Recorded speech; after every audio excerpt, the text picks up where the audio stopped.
Hello बच्चों, मेरा नाम है अनमोल शुक्ला और स्वागत करता हूँ मैं आप सभी का अपने यूट्यूब चैनल एक्सपीरियंस क्लास में। तो आज हम लोग पढ़ने जा रहे हैं क्वाड्रेटिक इक्वेशन। तो हेडिंग लगा लेते हैं क्वाड्रेटिक इक्वेशन। ठीक है, बिना देरी करते हुए हेडिंग लगा लेते हैं क्वाड्रेटिक इक्वेशन। बेटा जिसको आता है वेल गुड, नहीं आता है तो चिंता मत करें, मैं आपके साथ आ चुका हूँ और मैं दावा करता हूँ कि अगर जो कोई भी इस वीडियो को लास्ट तक देखेगा वो क्वाड्रेटिक इक्वेशन में कभी भी फंसेगा नहीं। ठीक, इस बात का मैं दावा करता हूँ। बिल्कुल बेसिक से उठाएंगे और हायर लेवल तक लेकर चलेंगे। ठीक है, तो चिंता करने की कोई दिक्कत नहीं है, बस कॉपी पेन उठा लीजिए और जैसे जैसे मैं करता जा रहा हूँ वैसे वैसे अपना कॉपी में नोट करते जाइए। और हाँ, ये वीडियो कहीं जाने वाली नहीं है तो बिल्कुल इसको देखते रहिए और जो चीज़ नोट करने वाली है उसका आप स्क्रीनशॉट ले लीजिएगा। ठीक है, सो बिना देरी करते हुए स्टार्ट करते हैं। सबसे पहले ये जानते हैं कि क्वाड्रेटिक इक्वेशन होती क्या है। ठीक है, तो सबसे पहले जान लेते हैं कि क्वाड्रेटिक इक्वेशन की स्टैंडर्ड इक्वेशन क्या होती है। स्टैंडर्ड इक्वेशन जो होती है या जनरल इक्वेशन जो होती है क्वाड्रेटिक की, वो कुछ इस तरह की होती है। कैसी होती है?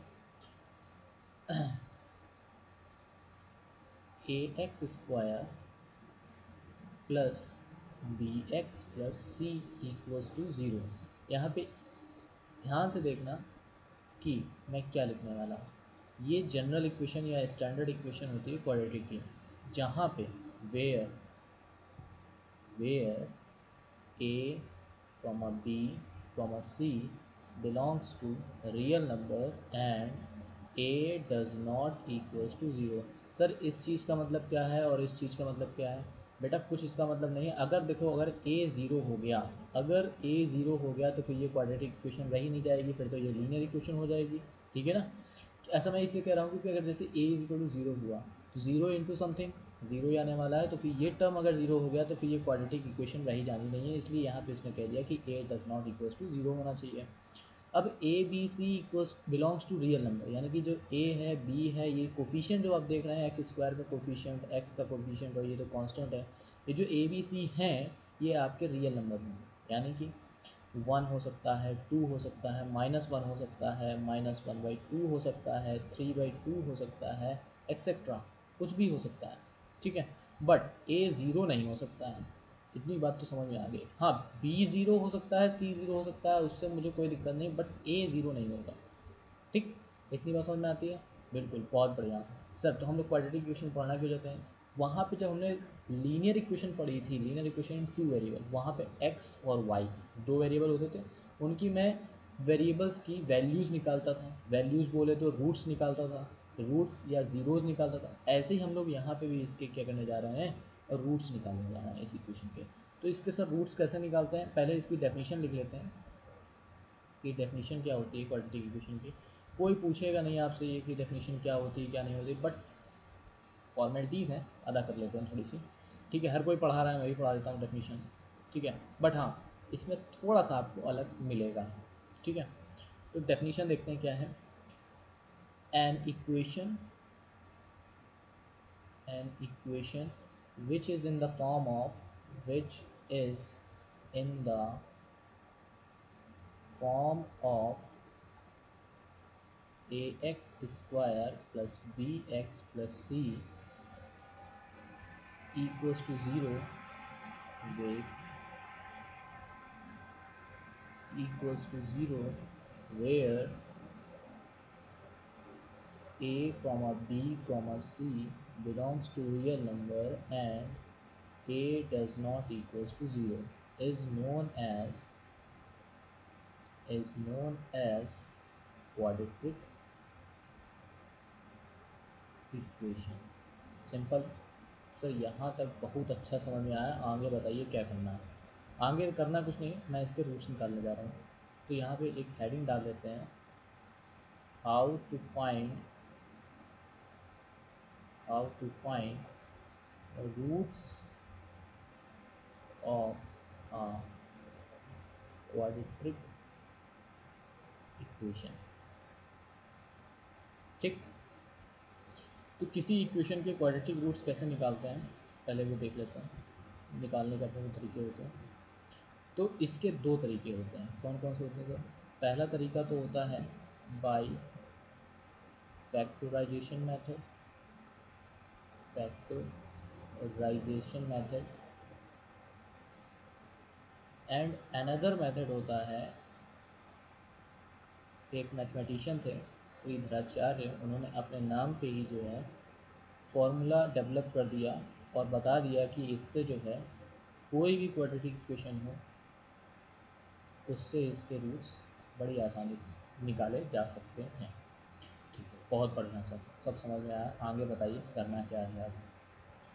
तो बेटा हम लोग अब इसको जो है सीखने जाते हैं कि प्राइम फैक्टराइजेशन या फैक्टराइजेशन मेथड से कैसे निकालते हैं, फिर उसका सीधाचार। सबसे पहले मैं आप लोगों को इस लेक्चर में सीधाचार मेथड का प्रूफ कराऊंगा, फिर उसके बाद सीधाचार मेथड से 2 क्वेश्चन कराऊंगा और 1 क्वेश्चन होमवर्क दे दूँगा।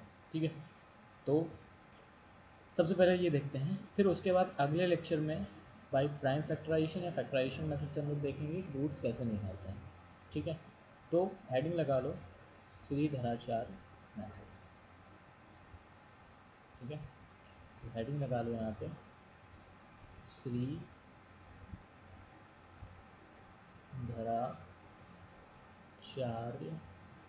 मेथड। अच्छा ठीक है, बढ़िया सर। श्रीधराचार्य मेथड क्या कहता है, पहले फॉर्मूला देख लेते हैं। फॉर्मूला क्या होता है, जो हमारे रूट्स निकलेंगे वो एक्स के टाइप, एक्स के ही रूट्स निकलेंगे क्योंकि इक्वेशन क्या है, एक्स नहीं है। वो होता है minus b plus minus under root of b square minus 4ac upon 2a। बेटा ये फॉर्मूला होता है और हमको यही फॉर्मूला भी प्रूफ करना है, तो हम लोग यही फॉर्मूला प्रूफ करने जा रहे हैं। प्रूफ कोई पूछेगा नहीं आपसे, प्रूफ कैसा होता है, क्या है प्रूफ, ये सब आपसे कोई नहीं पूछेगा। ठीक है, पूछेगा क्या आपसे, सीधे उसके रूट्स पूछेगा कि रूट्स कैसे निकालने हैं वगैरह वगैरह। ठीक है, बाकी आपसे कोई ये नहीं पूछने आ रहा है कि सीधाचार मेथड का फॉर्मूला आप प्रूफ कर दो, ये सब आपसे कोई नहीं पूछेगा। जो पूछेगा वो मैं आपको बता देता हूँ। ठीक है, तो चलो ये हमको फॉर्मूला प्रूफ करना है, तो हम फॉर्मूला प्रूफ करने जा रहे हैं। बेटा स्टैंडर्ड इक्वेशन क्या होती है, अभी मैंने आपको लिखाई है द, लिख देते हैं द जनरल और standard quadratic equation is given as ax square plus bx plus c equals to 0। ये हमारे पास जनरल एक्सप्रेशन था किसी क्वाड्रेटिक इक्वेशन का। ठीक है सर, बढ़िया, बहुत बढ़िया, मज़ा आ गई सुन के। ठीक है, तो जब भी हम श्रीधराचार्य मेथड लगाते हैं उसमें जो एक्स स्क्वायर का कोफिशिएंट होना चाहिए वो हमेशा 1 होना चाहिए।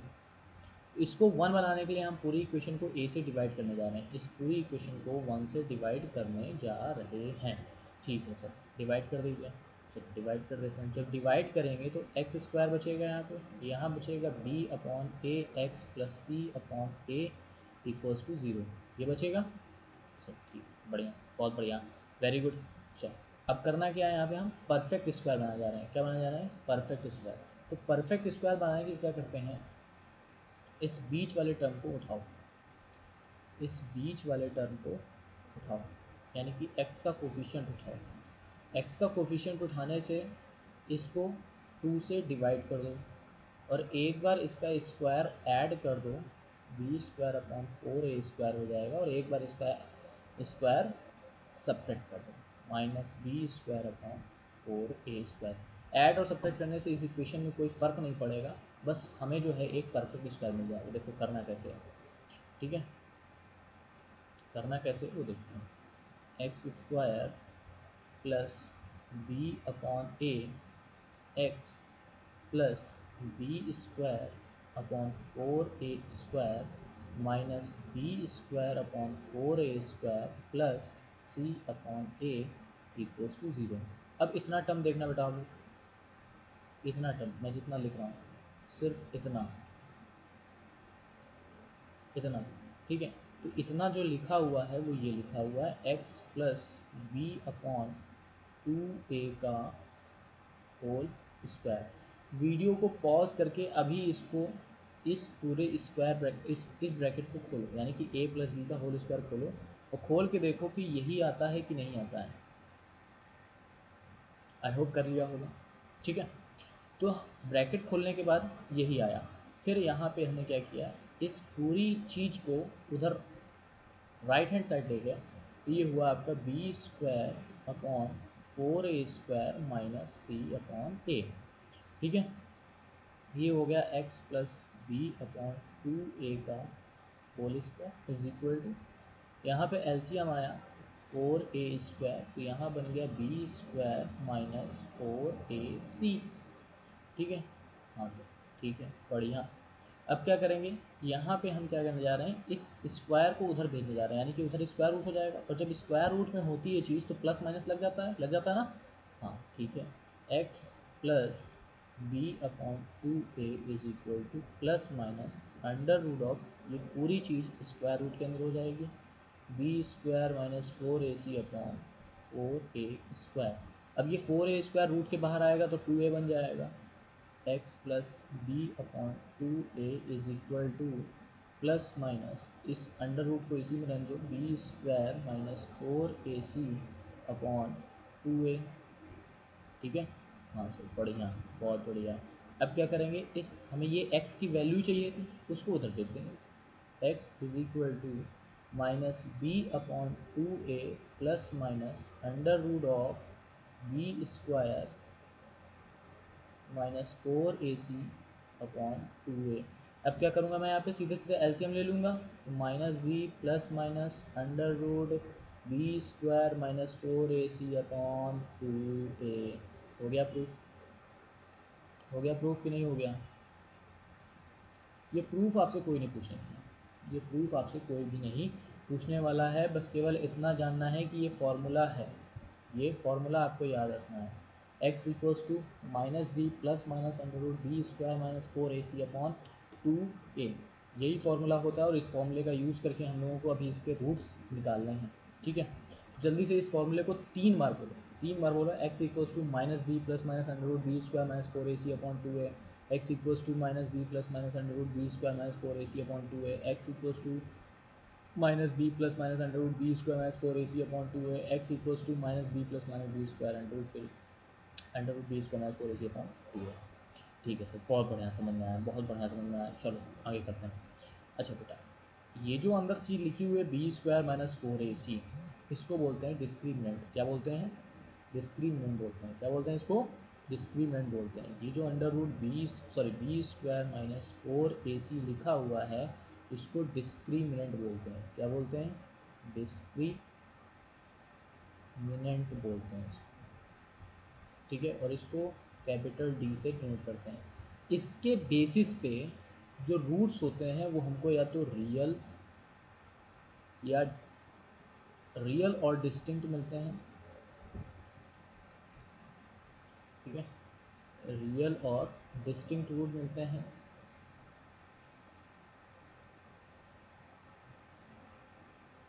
या तो फिर इमेजिनरी मिलेंगे। इसी के अकॉर्डिंग हम लोग डिसाइड करते हैं इमेजिनरी मिलेंगे। ठीक है, अब ये चर्चा बाद में करेंगे कि रियल और डिस्टिंक्ट रूट कैसे आते हैं, इमेजिनरी रूट्स कैसे आते हैं, ये सब बाद की बात है, तब की तब देखेंगे। ठीक है, अभी जल्दी से इसको जल्दी से स्क्रीनशॉट लो, या अपनी कॉपी में नोट कर रहे थे तो नोट कर लो। अब हम लोग इस पर क्वेश्चन करने जा रहे हैं। ठीक है, इस पर हम लोग क्वेश्चन करने जा रहे हैं, और हाँ, इसके नोट्स आपको मैं प्रोवाइड कर दूँगा PDF फॉर्म में, तो वो नोट्स आप टेलीग्राम चैनल पर जाके ले सकते हैं, या सीधे सीधे आपको मेरे चैनल के डिस्क्रिप्शन में आपको गूगल क्लासरूम का एक कोड मिल जाएगा, वहाँ से आप गूगल क्लासरूम ज्वाइन कर लीजिएगा, वहाँ पे सारे नोट्स पढ़ते हैं। ठीक है, सो अब क्वेश्चन करते हैं इसके। चलो, तो पहला क्वेश्चन आपके सामने है,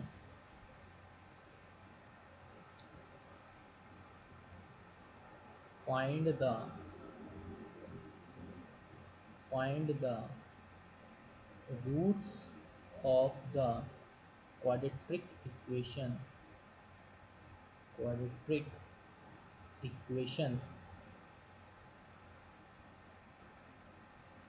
4x square plus 3x minus 2 equals to 0। ठीक, सबसे पहले हमें ये जानना होगा कि इसका कहीं डिस्क्रिमिनेंट नेगेटिव तो नहीं आ रहा है। अगर इसका डिस्क्रिमिनेंट नेगेटिव आ रहा है तब तो रूट्स नहीं निकलेंगे, क्योंकि वो इमेजिनरी रूट्स हो जाएंगे, अभी मैंने बताया नहीं। बट हाँ, इतना याद रखना है कि अभी मैं इस पर कोई भी चर्चा नहीं करने वाला हूँ, इस चीज़ पर मैं कोई भी चर्चा नहीं करने वाला हूँ। तो मैं जो भी क्वेश्चन दूंगा वो उसका डिस्क्रिमिनेंट पॉजिटिव ही आने वाला है, ठीक है, उसका डिस्क्रिमिनेंट पॉजिटिव ही आने वाला है, ठीक है। तो चलो देखते हैं क्या करना है। तो इसका डिस्क्रिमिनेंट निकालो जरा, इसका डिस्क्रिमिनेंट क्या आने वाला है, बी स्क्वायर माइनस 4ac। तो यहाँ पे a कितना है 4 है, b कितना है 3 है, c कितना है 2 है, उठा के रख देते हैं। बी स्क्वायर कितना है 4 का स्क्वायर माइनस 4 इंटू ए, 4 इंटू 4 इंटू सी हो गया 2। तो एक मिनट रुकना बेटा, इसको निगेटिव कर दो, मैंने पॉजिटिव लिख दिया है, ठीक है। वेट है मेरा,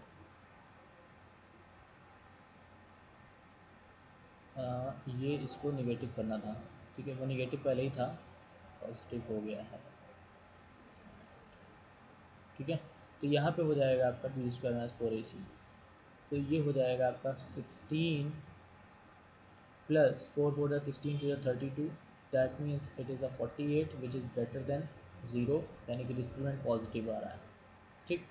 तब यहाँ पे चलो देखते हैं, x equals to minus b plus minus under root b square minus 4ac upon 2a।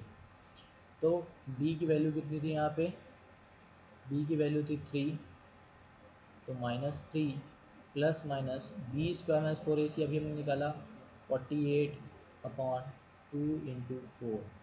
तो ये हो गया आपका minus 3 plus minus root 48 upon 4 to the 8। ये हैं आपके रूट्स, यानी कि एक रूट जो है आपका x इक्वल्स टू आया minus 3 plus under root 48 upon 8, और एक रूट आया आपका माइनस 3 माइनस रूट 48 अपॉन 8। एक रूट ये आया, एक रूट ये आया, ठीक है। कोई दिक्कत परेशानी, मेरे हिसाब से कोई दिक्कत परेशानी आपको नहीं होनी चाहिए, ठीक है। अगर कोई दिक्कत नहीं है तो आप लोगों के लिए होमवर्क क्वेश्चन है। तो जो होमवर्क क्वेश्चन है वो आपका ये है, पहला, x square minus 3x, sorry x square plus 3x minus 4 equals to 0। और दूसरी इक्वेशन हो गई 3x square plus 9x minus 12 equals to 0। पहला क्वेश्चन और दूसरा क्वेश्चन, ये दो क्वेश्चन आपके होमवर्क क्वेश्चन हैं, और ये आपको करने हैं, और नीचे कमेंट सेक्शन में मुझे आंसर देने। तो मिलते हैं नेक्स्ट लेक्चर में। अगले लेक्चर में हम लोग सीखेंगे फैक्टराइजेशन मेथड, अगले लेक्चर में हम लोग सीखेंगे फैक्टराइजेशन मेथड, ठीक है। और फिर उसके बाद आगे जो होगा देख लेते हैं। सो तब तक के लिए बाय बाय, मौज करते रहो, आते रहो, जय।